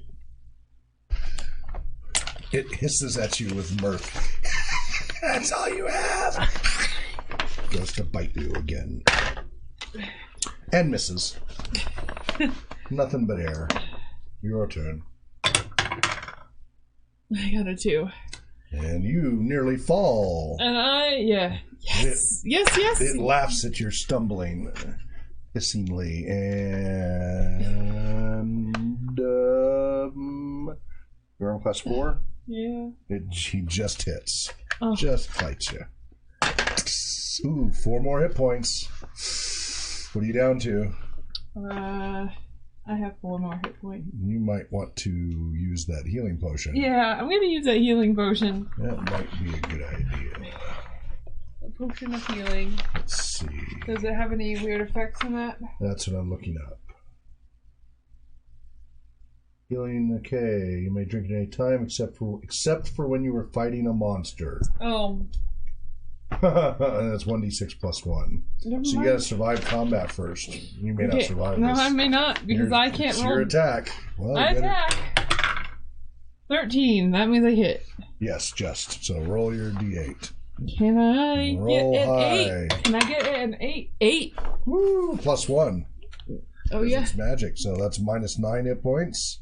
Yep. Still has 10. But you cut across its belly with a big gash in it. Comes at you extra angry now. Yeah. Too bad it Before doesn't was have mildly fury or... annoyed from embarrassment. Now it's in raging pain. And it attacks. Uh-oh. Nat 20. Now there's no crits in this. Okay. So it's only a hit. D10. Yeah. I've got 4 hit points. Here we go. Ah, 6 hit points. And another Bites into your neck dead. and rips out your jugular. You fall to the ground. Last memory of it leaning over you with a bloody mouth hissing with laughter. And your character dies. Dang it. 2 down, 4 left. Although it is... Made it a lot longer that time. We're done anyway, so Yeah. for our time. So you got an idea. There's still 4 of the lives. There's still a lot more of the castle to explore. That's Be solo adventure. Not a bad introduction of how to play the game, especially if you've already played through the intro of the rulebook ones. There's 3 solo adventures in the player's manual, and then if you're going to GM others, you've got a whole other walk you through GMing in that as well. But if you don't have others to play with, then this is how you can kind of get your little play fix and get better at learning the system and the mechanics, etc., on your own before you play with others or GM. So not bad. It's B Solo from 1984, Ghost of Lion Castle. How did you enjoy that? I liked it. Good. Basic dungeon crawl and fun. I like going back to basics. Yeah. It's not a bad thing. My favorite video game that when I was growing up was actually Fate, because it was a completely basic upon basic dungeon crawl. Cool. All right, we will be back we'll start setting up around 5:30, but we'll be back 6 p.m. to 9 p.m. Pacific time. Right now it's 3:12 p.m. We went a little bit over so we could get some conclusion one or the other. Yep. Again, it's May 5th, 2019, Cinco de Mayo, day after May the 4th. May the 4th be with you. And we'll be having Heroes of the Mist from 6 p.m. to 9 p.m. actual play. This is episode 40-something. It could be the last episode for the season. Because Andy's saying he wants to do Mother's Day next week rather than show up for the show. And we're already down a player, which means this could be the last episode for season 1. And then we don't know if there'll be a season 2 or not. If there's a season 2, it won't resume until sometime in August, September time. But what we will do for that time slot, if this is the last episode, is if we can get people to show up, try to do more applied gaming of evaluating the new games. All the superhero games, the cops games, all these other games that we've got in our backlog. If we get people to show up, we'll run that through. Okay. We'll start plowing through the backlog of games. So that'll be in that 6 to 9 slot. People might actually enjoy that just because it'll be different games each week. So that's my plan if we can get people to show up. Thank you so much, Danielle, for making it. I appreciate it. I'm glad somebody did. Otherwise, I would have had to just, I would have talked to Daniela, but I couldn't have shown her anything. No. It would have been, and she's shy. She doesn't want to be in front of the camera. So she's here as a researcher. So thank you for joining us. If you're not yet a Patreon supporter, please do consider supporting us. You can support us through PayPal, Amazon Smile, and other ways at rpgresearch.com/donate. Or if you want monthly and you want early access, a month or more early access to our blogs, our essays, or our video recordings before the general public, do consider donating through Patreon at patreon.com/RPG Research. You got it. And also, if you want to find us out in the wild, drop in RPG.com. On Fridays, we're at different locations each Friday from 4 p.m. to 7 p.m. This last Friday, we were at Manitou Park. The Friday before that, Spark Central. The Friday before that, we had to cancel for something. Friday before that was Spark Central. Friday before that was Deer Park. So we're at different parks, different libraries, different community centers, and street corners each week with the RPG Bus and the RPG Trailer. You can check those out at rpgbus.com and rpgtrailer.com if you're curious. But drop in at rpg.com. So we'll be back again with Heroes of the Mist, 6 to 9 p.m. tonight. Tomorrow we have the RPG Talk Show from 4 to 5 p.m. These are all Pacific time. And then our administrative meeting 6 to 7 p.m. And then applied gaming again. Yep. It's from 7 to 10. And then hopefully there's people here to do the actual full BECMI adventure that we were playing. Yep. And then my plan, you saw my email on that we're going to jump up to expert. Yes. After you guys kind of are more familiar with basic. And then we'll jump up to God afterwards. Well, you'll go to expert, then you'll go to companion, then masters, and build castles and such. Yeah. Use the rules for acquiring, building castles. And then go to immortal to petition to become a god. Then you have to do an adventure for that immortal. And then see if your character becomes a god. Wow. Okay. So those are, but we'll be jumping way ahead each time. We'll jump midway through, like if it's a 10 level range, you'll get halfway through immediately, and then halfway through the next one. So then you'll be 36th, 37th level. Okay. And that'll give you a basic idea. And we'll also be comparing between the boxed BECMI, which goes all the way immortal, versus the rules cyclopedia, which actually stops before immortal. Then you have to break into Wrath of the Immortals and stuff. So there's differences between them. One of the key things is BECMI layers in the added rules later. Yeah. Like weapon specialization doesn't come into master's level. That's but nice. Rules Cyclopedia, it comes with it. So there's differences. And we'll want to make note of those. So thank you, wherever you may be. Be well, happy gaming, and Namarie. Buenas noches y 5 de mayo.